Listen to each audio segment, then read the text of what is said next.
Death, the one guest who never needs an invitation and always shows up unannounced. While most of us hope for a peaceful goodbye, history has a way of reminding us that the Grim Reaper can get creative. In this video, we're diving into 5 of the worst, most nightmarish deaths humanity has ever witnessed.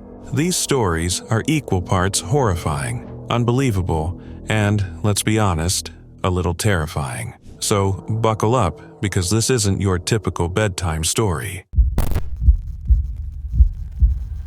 It was a spring afternoon on March 24, 1944, in Alcolu, South Carolina. 14-year-old George Stinney Jr., a small, cheerful African-American boy, was outside playing with his younger sister, Amy. The siblings were approached by 2 young white girls, 11-year-old Betty June Binnicker and 7-year-old Mary Emma Thames. The girls were on a simple mission, looking for wildflowers, and asked George and Amy for help. The siblings didn't know where the flowers were, so the girls continued on their way. That evening, Betty and Mary never returned home, triggering a frantic search across the community. Even George and his family joined in, with George casually mentioning that he'd seen the girls earlier that day. The following morning, the search came to a horrifying end. Betty and Mary's bodies were found in a ditch, brutally beaten. Almost immediately, suspicion fell on George. The local sheriff claimed George had confessed after hours of questioning. Allegedly, he admitted to using a blunt object and making inappropriate remarks about one of the girls. But here's the catch. There was no written or recorded confession, no physical evidence, and no witnesses tying George to the crime. Despite this, he was swiftly arrested and labeled the sole suspect. At just 14 years old, George was a boy small for his age, standing at 5'1" and weighing 95 pounds. Yet, he was thrown into an adult system that chewed him up and spit him out. He was interrogated for hours, alone, with no parent or lawyer by his side. Whether the confession was real or coerced was anyone's guess, but it wouldn't have mattered. The town had already decided he was guilty. Less than a month later, George was put on trial. If you're picturing a courtroom drama, think again. This wasn't a trial, it was a circus.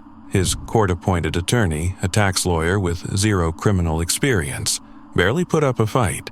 No alibi was presented, no witnesses were called, and no evidence was challenged. It took the all-white jury just 10 minutes to deliver their verdict: guilty. The sentence? Death. George's execution came on June 16, 1944, just 2 months after his trial. The electric chair built for adults dwarfed his small frame. To fit him, officers had to prop him up on a Bible. The straps hung loose, and the face mask was far too big. During the execution, the mask slipped off, revealing the terrified face of a child.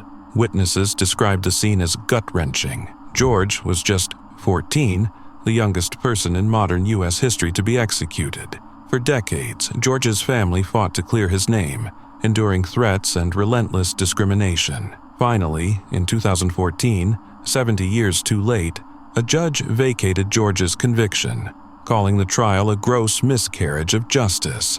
It was a bittersweet victory. Though his name is now cleared, George's story remains a haunting reminder of the harm caused by prejudice and the fragility of justice, especially for the vulnerable.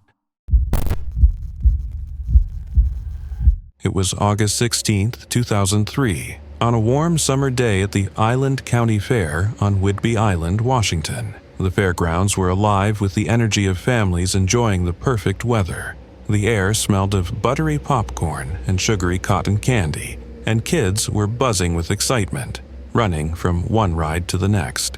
One of the star attractions that day? The Super Loop 2, a small roller coaster with a single, stomach-flipping vertical loop that had been a crowd favorite for 3 years. Operated by Paradise Amusements, a family-run Carnival business, the ride was as reliable as the fair itself. Doug McKay, a 40-year-old co-owner of Paradise Amusements, was working that day. Doug wasn't just a businessman, he was Carnival life, through and through. Having grown up in the industry, he'd started as a kid selling popcorn before eventually becoming the guy who kept the rides running like clockwork. Doug and his wife, Cher, had dedicated their lives to their Carnival business. making it a beloved staple of the community. That afternoon, Doug noticed the Super Loop 2 needed a little TLC. The track needed lubrication, just a routine fix for someone as experienced as Doug. Confident in his skills, he decided to take care of it right away. But instead of shutting down the ride, Doug climbed up to do the maintenance while it was still operating with passengers on board. What happened next was a nightmare no one could have predicted. As Doug worked on the track, he lost his footing and slipped. His long hair became tangled in one of the fast-moving passenger carts, and in an instant, he was pulled into the air. Witnesses watched in horror as he was dragged along the track, colliding with parts of the ride before being thrown nearly 40 feet into the air. He landed hard against a metal fence, and tragically, Doug didn't survive. The accident unfolded in full view of fairgoers, including children riding the Super Loop 2. For those on the ride, it wasn't just a brush with terror, it was traumatic. Some kids were so close to the incident that they ended up covered in blood. Parents rushed to console their children, many of whom were visibly shaken. One father, Rob Voles, immediately took his 12-year-old son Dylan, who had been on the ride, home to clean him up before police could even begin questioning. Law enforcement interviewed the young witnesses as part of their investigation, but the process left some parents frustrated. They felt it was too soon to press the traumatized kids for details. Meanwhile, the fairgrounds, eerily quiet in the moments after the accident, resumed activities within the hour. The Super Loop 2, however, was shut down for good. Despite the tragedy, Cher McKay made a heartfelt decision to honor a promise she'd made to Doug, to keep the carnival running. The other rides reopened the next day, but the absence of Doug was felt deeply by his family and crew. Doug's tragic death sent shockwaves through the industry and served as a grim reminder of the risks involved in operating carnival rides. Although no charges or safety regulations were pursued, since Doug was the business owner, not an employee, his story underscored the importance of safety precautions, no matter how experienced someone might be. Doug McKay left behind his wife, Cher, and their 3 children, Travis, Michelle, and Kelsey. His funeral was held on August 26, 2003, and was attended by loved ones who gathered to celebrate the life of a man who had devoted everything to his family and his craft. His loss was a heartbreaking chapter for the industry and a lasting reminder of the fragility of life. It was a chilly November evening in 1988, the kind that makes you want to hurry home, cozy up, and forget about the world. For Junko Furuta, a 17-year-old high school student in Saitama, Japan, it was just another day. She was biking home after school, her mind likely drifting to dreams of her future. She was saving for a graduation trip and studying hard for her exams. Junko was known for her bright smile and ambitious spirit, but little did she know, her routine ride home would spiral into a nightmare that would shake an entire nation. Around 8:30 p.m., Junko was approached by 2 classmates, Hiroshi Miyano and Shinji Minato. Now, Miyano wasn't your typical teenage troublemaker. He had a reputation for violence and a dangerous obsession with Junko after she rejected his romantic advances. Minato, on the other hand, was already knee-deep in criminal activities and gang violence. Together, they set a sinister plan into motion. As Junko pedaled down a quiet street, Minato knocked her off her bike and fled into the night. Enter Miyano, playing the role of a helpful classmate, offering to escort her home. But instead of leading her to safety, he lured her to an abandoned warehouse where he assaulted her. What started as one man's revenge-fueled obsession soon spiraled into something far more horrifying. Miyano called up 2 other classmates, Joe Ogura and Yushi Watanabe, to boast about what he had done. These weren't ordinary boys. They were gang members with extensive criminal histories. Together, the group decided to hold Junko captive. The night turned into a 40-day ordeal that would go down as one of the most brutal crimes in Japan's history. By November 26th, Junko was moved to Miyano's house. The boys forced her to call her parents, claiming she had run away but was safe. Miyano even made her act like his girlfriend in front of his parents. Shockingly, his parents noticed the abuse but chose to stay silent, fearing the gang's wrath. What followed was an unspeakable series of events. For 40 days, Junko endured unimaginable suffering. She was beaten, assaulted, and tortured daily. Her captors even invited others to join in the abuse. Reports suggest nearly 100 people were involved. The cruelty knew no limits. Junko was burned, forced to consume harmful substances, and left exposed to freezing conditions. Her body was battered beyond recognition, yet her pleas for mercy fell on deaf ears. Even when Junko managed to briefly contact the police, her captors caught her and punished her even more severely. By January 1989, she was in critical condition. Her injuries were so horrific that her body began to decompose while she was still alive. Eventually, her captors grew bored and, in one final, chilling act of violence, poured lighter fluid on her and set her on fire. Too weak to fight back, Junko succumbed to her injuries on January 4th. The boys disposed of her body in a 55-gallon drum filled with cement, abandoning it in Tokyo. But their crime unraveled later that month when Miyano and Ogura were arrested for an unrelated offense. During questioning, Miyano confessed, leading the police to Junko's remains. What followed was a legal outcome that sparked outrage. As minors, the perpetrators received shockingly lenient sentences, while the others faced as little as 5 to 9 years.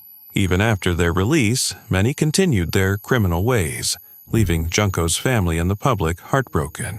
Junko's story is not just a tale of cruelty, it's a harsh reminder of systemic failures. Her case ignited debates in Japan about juvenile law and the age of criminal responsibility. But the scars of this tragedy linger. While reforms have been made, the haunting question remains: was justice ever truly served? It was March 19, 2015, in Kabul, Afghanistan. The air buzzed with anticipation for the upcoming Afghan New Year, and 27-year-old Farkhunda Malikzada had her day all planned out. A volunteer teacher and a student of Islamic law, she had dreams of becoming a judge someday. That morning, she reassured her mother, Bibi Hajera, that she'd help with the New Year's preparations once she returned from her Quran recitation class. But tragically, Farkhunda never made it back home. On her way back, she stopped at the Shado Shamshira Mosque, a seemingly ordinary decision that would change her fate. Inside the mosque, she found herself in a heated argument with Zudan, the shrine's caretaker. Farkhunda opposed his sale of amulets, believing such practices to be superstitious and contrary to Islamic teachings. The disagreement grew tense, and Zudan, in a moment of fury, shouted an accusation that would ignite a spark in the crowd gathering around them. He claimed that Farkhunda had disrespected the Quran. The accusation spread like wildfire. No one questioned its truth. A crowd quickly formed, their anger fueled by misunderstanding and a blind sense of outrage. Farkhunda, terrified but resolute, vehemently denied the claims. She repeatedly declared her faith as a devout Muslim and her respect for the Quran, but no one was willing to listen. The mob's anger escalated into violence. Dragged out of the mosque, Farkhunda was brutally attacked with sticks and stones. The police arrived, but instead of stepping in to protect her, they stood by, firing warning shots into the air and doing little to control the crowd. At one point, officers moved her to the mosque's roof, likely in an attempt to shield her, but the mob hurled objects at her until she fell back down into their midst. What followed was nothing short of a nightmare. Farkhunda was beaten to the point of collapse. A car drove over her body, dragging her along the road. As if that wasn't horrific enough, her attackers hauled her to the Kabul River, where they continued their assault. In the end, they set her body on fire, feeding the flames with their clothing. The entire scene was recorded on cell phones, the gruesome footage spreading like wildfire. When the videos surfaced, the horror wasn't just in what happened, it was in who had done it. This wasn't the work of extremists or insurgents. The perpetrators were everyday citizens, ordinary people swept up in a wave of false accusations and mob mentality. The aftermath was a wake-up call. Afghanistan's President Ashraf Ghani condemned the brutal act as heinous, and investigations revealed the shocking truth. Farkhunda had been innocent all along. She hadn't disrespected the Quran. She'd been falsely accused by someone angered by her principles.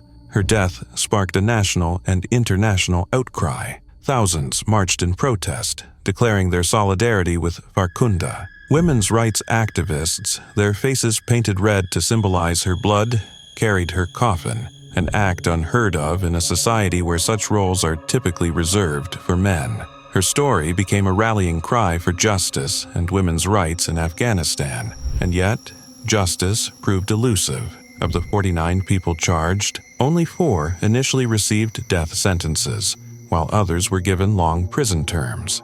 But these sentences were later reduced, and several perpetrators were released on bail, sparking outrage among activists and Farkhunda's grieving family. Today, the street where Farkhunda was killed bears her name, and her grave has become a site of remembrance.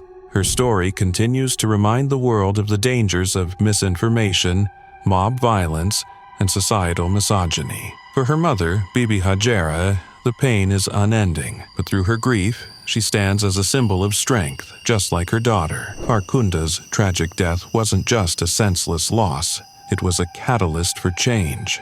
And while her story is heartbreaking, it serves as a powerful reminder of the resilience of those who fight for justice, even in the face of unimaginable cruelty.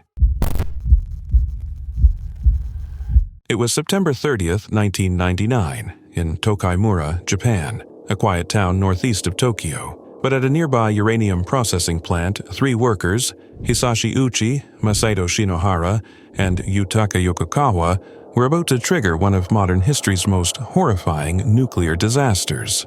The facility, run by JCO, Japan Nuclear Fuel Conversion Company, was supposed to operate under strict safety protocols, but looming deadlines led to shortcuts that turned catastrophic.